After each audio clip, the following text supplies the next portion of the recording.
When I think of organ donation, it brings a smile to my face because it always reminds me of a conversation I had with my husband, Dean. We were at the DMV waiting for our driver's license to be printed. Dean noticed that I had checked the box organ donor. I didn't realize it at the time, but he was against it. I stated all the reasons why I wanted to do it, mainly because I would be dead and I would love to help others. He still said that he wouldn't consent when I died. I laughed because I thought, the irony here. When the doctor asked if I want to donate his organs, it'll be yes. According to the American Transplant Foundation, more than 123 people in the United States are currently on the waiting list for a life-saving organ transplant. Another name is added to the national transplant waiting list every 12 minutes. On average, 21 people die every day from the lack of available organs. 7% of the people on the waiting list, that's more than 6,500 each year, die before they're able to receive a transplant.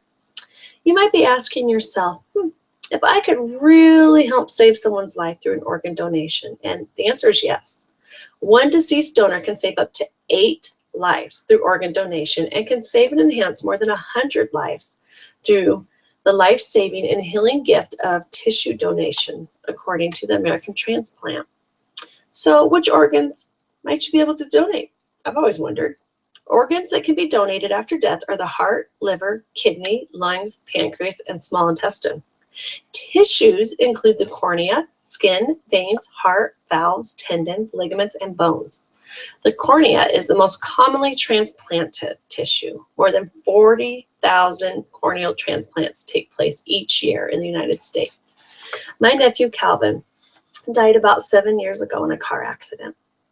It wasn't expected, and we were in shock. He was only 13 years old. My sister Donna and her husband decided to donate whatever they could because they knew Calvin would love to help others. Even though they made the decision to donate Calvin's organs, it was still hard to think about their little boy not being whole when they buried him.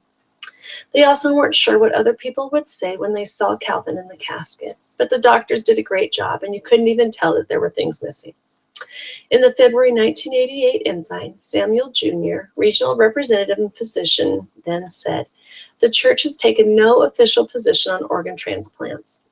It seems obvious, however, that organ transplantation does not affect one's resurrection, since the organ would soon have returned to the basic elements of the earth following death anyway. Whatever happens to an organ following death, we are promised that every limb and joint shall be restored to its body. Yea, even a hair of the head shall not be lost." Alma 40:23. Tremendous blessings have come to countless thousands and their families through organ donation. Families grieving from the death of a loved one have been greatly comforted by the knowledge that other lives have been saved or measurably improved through the recipient of a vital organ transplant. Calvin died in October, so the coming holidays were going to be hard for them. I saw my sister and her family struggle. They spent Thanksgiving with us, and Donna had shared how she was having such a hard time with everything. When they arrived home after Thanksgiving, Donna called me crying. There was a letter waiting for them at home. They learned that someone was given the gift of sight after being blind their whole life because of Calvin's donation. That letter meant the world to my sister and her family. That small blessing of knowing that they helped someone, even though they were in so much pain, helped lessen their pain. In a story on KSL.com titled "Donor's Family Reaches Out to Girl Who Had Multiple Organ Transplant," talks about how an 8-year-old little girl, Kyrie, from Pittsburgh, needed a triple organ transplant. Her mother was so excited that her little girl was getting the transplant, but she also knew what that meant for another mother. She said, "I couldn't wish that call because I knew that for us to get that call, what had to happen. I couldn't wish for someone to lose a child." In Lancaster, Pennsylvania, a family grieved over the death of their 5-year-old daughter, Ariana. Her mother said, "We're going to miss her because our whole lives revolve around her," Ariana. "But we're really happy that she was able to save some lives and that she's going to live on that way." According to the article, 4 children will live because of Ariana's organs that were donated. Kyrie's mom said, "I think actually I am helping the donor's mom, and she is helping me as well." Yet Ariana, the donor, funeral, her mother said, "We know that she was a miracle to begin with and that she had a purpose.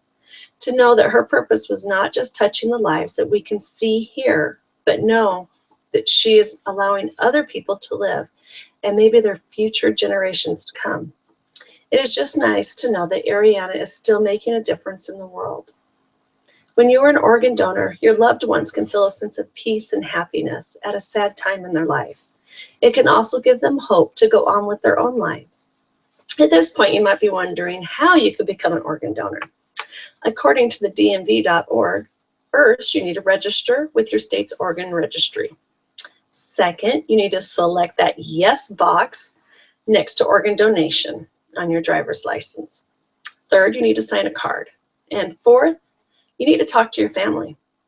To help your family understand and carry out your wishes, sit down with your loved one, talk to them, tell them that you want to donate your organs.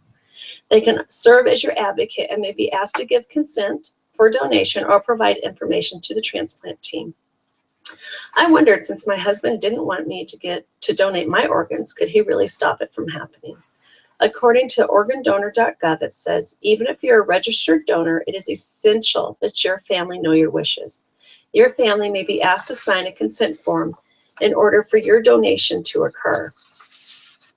The next time you're at the DMV, check that donor box. Talk to your family. Tell them about your wishes to donate your organs. Talk to your doctor so he or she is aware of your want to donate your organs also.